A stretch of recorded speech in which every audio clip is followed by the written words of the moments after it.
part 2 of setting up my booth at the One of a Kind show. In my last video, I set up this backdrop, which is actually just a photographer's backdrop, and I just set it in place with simple clips. Now let's set up the electricity for the entire booth.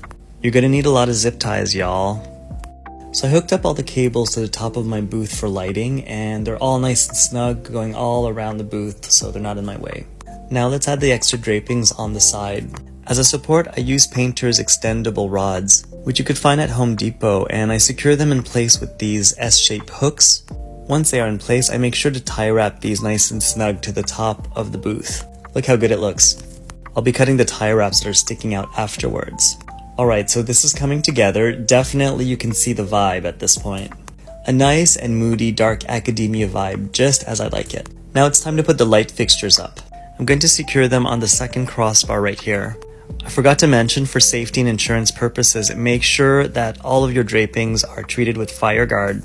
And I install the Gobo projector so that we can see my logo. I'm going to center it a little bit later, but look how good it looks. I can basically brand any backdrop that I want. When it comes to any electrical cabling, I like to keep the fantasy and hide those right at the top of the crossbar so that we don't see them. Alright, so all lights are up. I cleaned it up by cutting all the tie wraps. Let's connect all the drapings and voila! And here we are. I can't stress how important lighting is. Do not skimp out on that.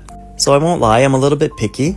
I hate seeing these side pipings. I feel like it pulls us out of the fantasy. So I add these drapings with these gold tassels to really reinforce that theatrical look. And at the end of the day, I could just close my booth. Stay tuned for part 3.